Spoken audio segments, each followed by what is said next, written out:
The first time I actually realized that I could drape a skirt in clo3d, I was floored. I had always thought draping was something you could only do with real fabric on a real dress form or something of the similar. Because it was something that was so hands-on and tactile, that the best way would be by hand. But clo3d has a way of bringing that experience to the screen. And today I'm going to show you exactly how you can do it. Hi, I'm Christina, and I love to digitally pattern draft to create pieces of wearable art that I can wear and share. And I also love to teach people how they can turn their sewing ideas and designs into digital patterns using clo3d, Illustrator, Affinity, and Affinity Designer. So today I'm just going to start with a blank canvas and a mannequin in clo3d, and we're going to be drafting just a simple A-line skirt right inside clo3d. And then I'm probably going to add some fun design lines to it and give it some personality. So if you're new to draping in clo3d, or if you've ever wondered if it's even possible, you're in the right spot. So I would love to know, have you ever tried to drape a skirt in clo3d or drape anything in clo3d? Or is this your first time seeing it done? I would love to hear from you. And if you didn't catch one of my recent videos where I draped a cowl neck halter top, make sure you go check it out up here so that you can see some of the magic done in both for the shirt and for the skirt. So let's go ahead and jump in and start draping. So I'm going to go ahead and bring up Clo, and I have my mannequin right here, and we're going to need a piece of fabric next. So I'm going to just get a square, and I'm going to drape it. I'm going to go calf length. So I'm just going to create a square that's roughly from her waist to her calves, just like that. Now, yeah, that looks about good.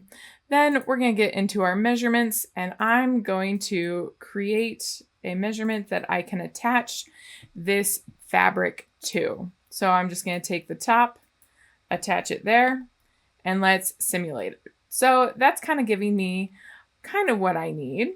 We're going to keep simulating, give it a little bit of a pull because it is gathering a little bit along here. So that's something that we're definitely going to want to take a look at. So I'm going to go ahead and throw a pin in and a pin in, and I'm going to give it a little bit more of a pull back. We're going to throw another pin, give it a little bit of a pull and a stretch. So this is how easy you can actually get started. So I did a little bit of a pull and a stretch. If you actually want to drape like just a regular skirt, you wouldn't want to do a pull and a stretch kind of like I did. And I might even change that. Now that I'm thinking about it, I'm going to delete those pins. I'm going to let that be for now. And I'm going to throw in some flare in a different way.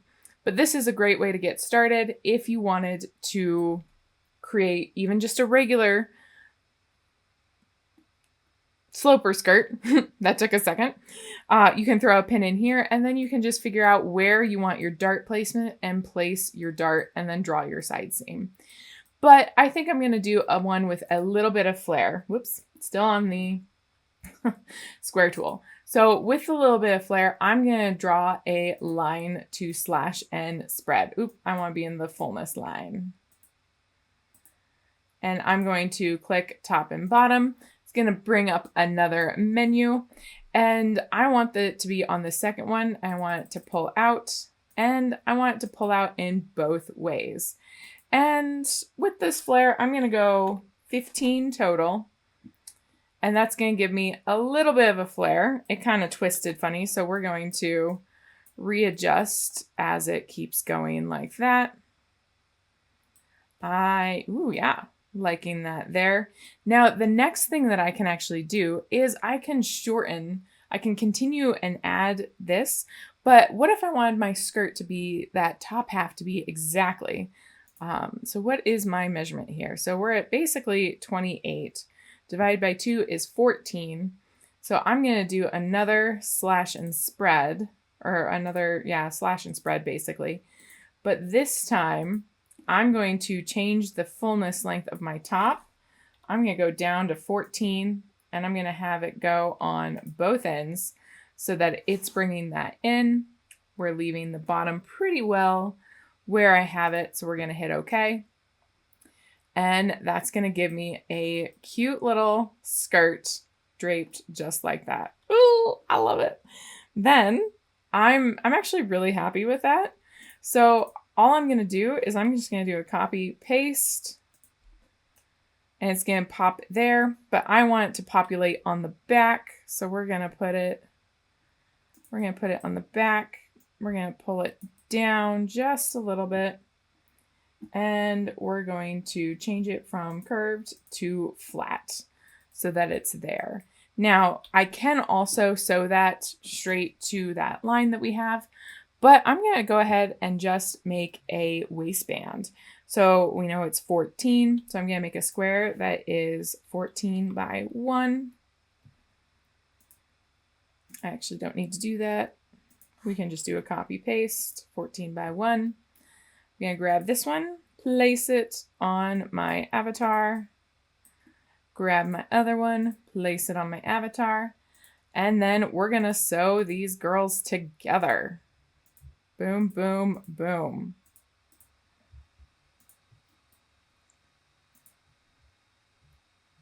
What's really great about draping in clo3d is once you have everything draped, you already have your pattern. You don't have to go then transfer it to the paper and actually move it onto a pattern.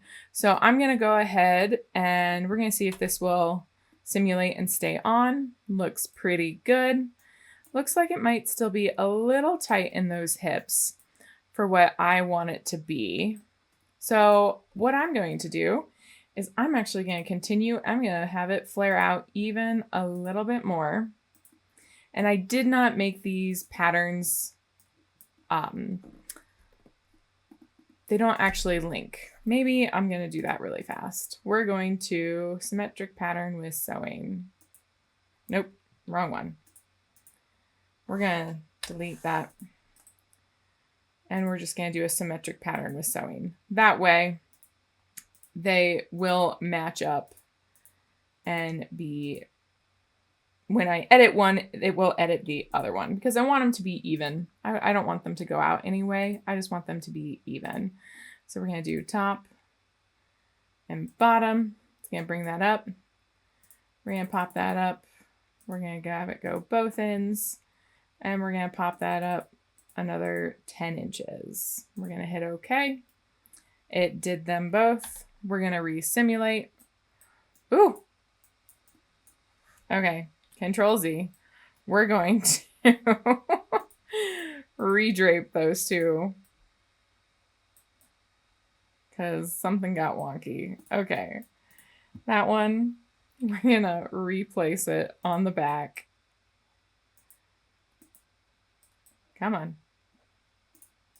Want that pattern. There. There we go. Sometimes those little blue dots get cranky for sure. And I'm going to pop that down just a little bit. And I'm going to we're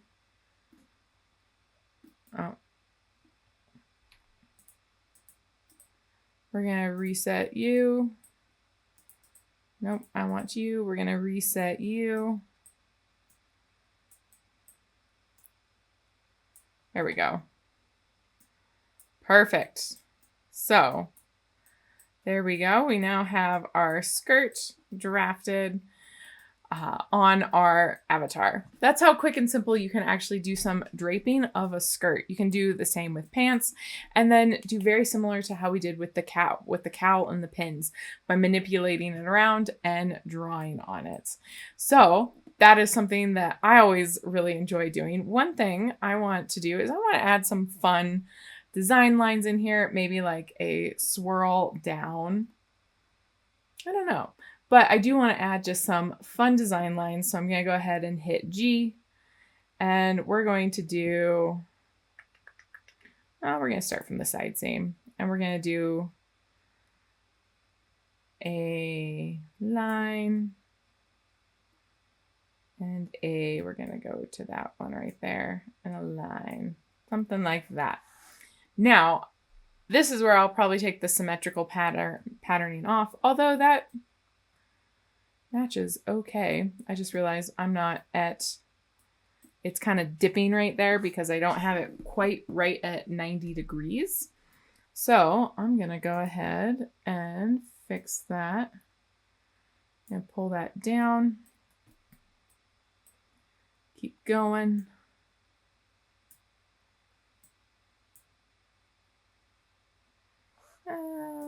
Let's split that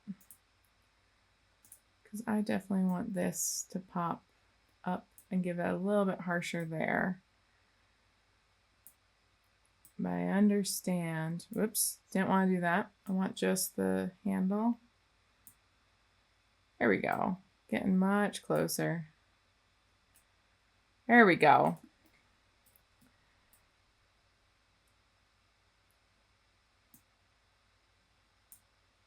No, I don't want that.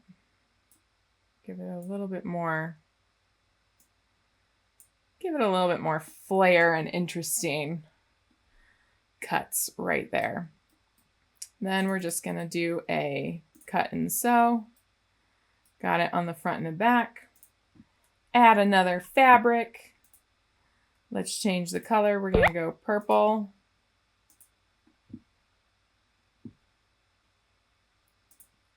On one, and we're going to go, ooh, yeah, we're going to go magenta on the other. So then we're just going to highlight these two, assign them, simulate, and there we go. We're going to hide the internal lines and base lines so that they don't pop up. Ooh, how fun is that? So that's how quick and easy it can be to drape a new skirt pattern in clo3d just using the regular, a regular square. Use the measurement tool to actually create something that you can sew it to, and then using a slash and spread to create a fun and interesting, this is a little bit more than an A-line. This is a flared skirt for sure, but it's a really great way to get started and really fun. I really hope that this kind of gave you a better sense on how you can drape in clo3d and be just as creative and intuitive as working with real fabric. There are some other ways you have to think about it, but whether you're looking to make either a basic A-line or a sloper that we kind of talked about at the beginning, or experiment with a new design, the possibilities are truly open wide and endless, especially in clo3d when you are not using fabrics. So if you enjoyed this video, please make sure to like and subscribe. I got more draping videos coming your way, or draping videos in clo3d coming your way. And if you didn't catch that video of draping a cowl neck halter top, I definitely suggest going and taking a look at that. That is a really fun drape, and it's a really cool way to see how a different way of how you can drape in clo3d.